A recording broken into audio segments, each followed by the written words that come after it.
ফ্রাইডেটা যেহেতু আমাদের জন্য অনেক বেশি সুন্দর একটা দিন, ইম্পর্টেন্ট একটা দিন, তো সেহেতু এই ফ্রাইডেটাকে আমরা সবসময় চেষ্টা করি একটু আনন্দদায়ক করার জন্য।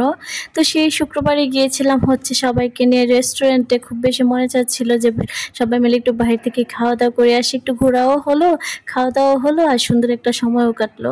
তো হ্যাঁ, আসসালামু আলাইকুম, কেমন আছো সবাই? আশা করছি সবাই অনেক বেশি ভালো আছো। তোমাদের সকলের দোয়া আলহামদুলিল্লাহ অনেক ভালো আছি। তো চলে আসছি আমাদের শহরেরই একটা খুব বিখ্যাত রেস্টুরেন্ট। তো সেখানে আমার আগে যাওয়া হয় নাই। আমি একটা একটা করে সব রেস্টুরেন্টে যাই, দেখি যে তাদের খাবার দাবার কেমন, বা তাদের লোকেশনটা কেমন, তাদের এনভায়রনমেন্টটা কেমন। তো সব মিলিয়ে অনেক বেশি ভালো লাগছে।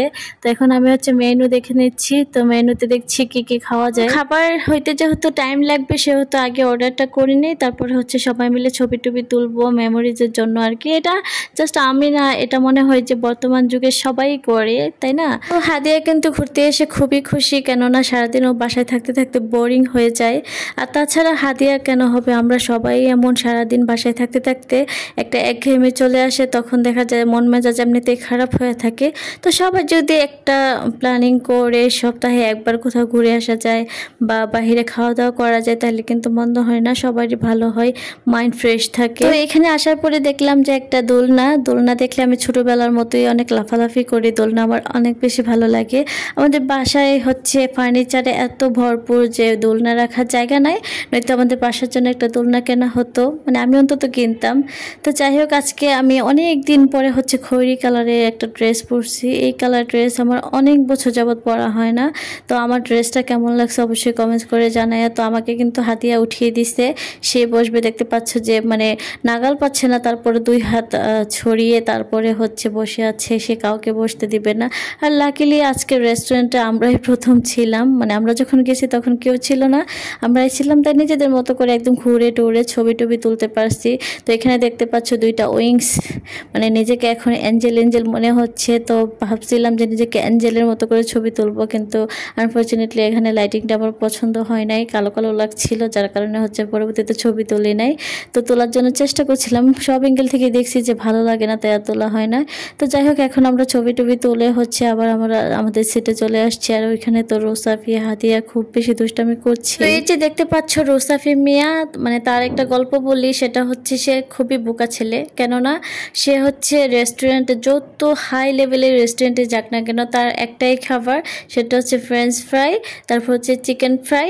এটাই মানে ও আছে না, যে আমরা মাঝে মধ্যে বলি যে তুমি অন্য কিছু ট্রাই করো, কিন্তু না, সেটা ট্রাই করতেও রাজি না। সে যেটা খাওয়া সেটাই খাবে। এতদিন পর্যন্ত আমরা যতগুলো রেস্টুরেন্টে গেছি, তার মানে তার মেনু চেঞ্জ হয় নাই, সে যেটা খাওয়া সেটাই খাইছে। আমরা তো আচ্ছা ট্রাই করার জন্য দেখি যে এটা কেমন লাগে দেখি, ওইটা কেমন লাগে দেখি, মানে টেস্ট করার জন্য আর কি। কিন্তু সে টেস্ট মানে রিস্কই নিতে চায় না, সে ভাবে যে আমি এটা খাই, আমি এটাই খাবো। এখানে দেখতে পাচ্ছ হচ্ছে একটা সেট মেনু অর্ডার করছি, তারপরে হচ্ছে রুসাফি তো যেটা বললাম চিকেন ফ্রাই, ফ্রেঞ্চ ফ্রাই, একটা কোক, সেটা সবসময় ও খায়। আর আমি হচ্ছে মিট বল অর্ডার করছি, এই মিট বক্স আর কি। মিট বক্সটা অনেক বেশি মজার, আমি এটার অনেক রিভিউ দেখছি, ওদের নাকি মিট বক্সটা অনেক বেশি মজার হয়।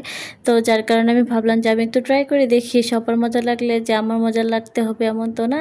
তো সত্যি কথা বলতে মানে এভারেজ ছিল, আমার খুব বেশি ভালোও লাগে নাই আবার খারাপও লাগে নাই। আমি তবে খাইছি, মজা করেই খাইছি, সসটা অনেক বেশি মজা ছিল। তো যাই হোক, এই খাওয়া দাওয়া করলাম আমরা সবাই মিলে মজা করে, গল্পও দিলাম, আড্ডাও হলো, ছবি টবি তোলাও হলো। আর একটা নতুন ড্রেস পরলে আমি অবশ্যই ছবি টবি তোলার চেষ্টা করি, কেননা ড্রেসটা হয়তো কয়েকদিন পরে থাকবে না, কিন্তু ছবিটা দেখলে আমার ড্রেসের কথা মনে পড়বে। তো হাদিয়ার জন্য আলাদা করে অর্ডার করতে চাইছিলাম, কিন্তু হাদিয়া হচ্ছে নষ্ট করবে, আমি খাবার নষ্ট করা একদমই পছন্দ করি না। তো যার কারণে হচ্ছে হাদিয়া আমাদের সবার থেকে একটু একটু করে খাচ্ছে। যে রোসাফি মিয়া তার সিগনেচার যেই মেনু সেটাই খাচ্ছে। তো রেস্টুরেন্টে গেলে তাদের অ্যামাউন্ট দেখে এত বেশি অবাক হই, মানে এই কয়েকটা ফ্রেঞ্চ ফ্রাই কীভাবে 150 টাকা হয়, এটা আমার একদমই মাথায় কাজ করে না। আলু বাজার অনেক বেশি সস্তা, অন্তত মানে বলতে গেলে 10 কি 12টা হবে, তারও বেশি কম হবে, আমি এখন তো মনে নাই, তারও কম হবে। কিভাবে 150 টাকায় এই ফ্রেঞ্চ ফ্রাইগুলো রাখলো আমার বুঝে আসে না। তো যাই হোক, এখানে সেট মেনুটা ভালোই ছিল, মজাই ছিল।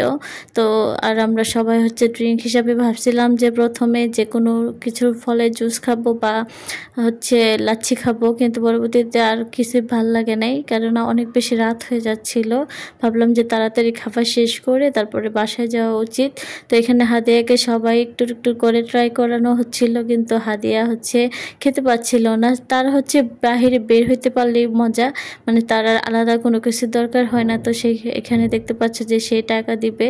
তো যাই হোক, আমরা খাওয়া দাওয়া শেষ করে সুন্দর একটা দিন কাটিয়ে এখন হচ্ছে বাসায় চলে যাচ্ছি। আমরা বেরিয়ে হয়েছিলাম বিকালে, তো এখন হচ্ছে সন্ধ্যা হয়ে গেছে, 7টা কি 8টা হবে রাতে মোটামুটি।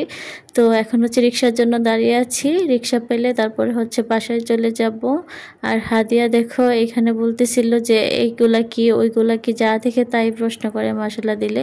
তারপর আমরা একটা রিক্সা পেয়ে গেছি, তো এখন হচ্ছে বাসায় চলে যাচ্ছি। রাতের শহর দেখতে কিন্তু খারাপ লাগে না, তাই না বলো?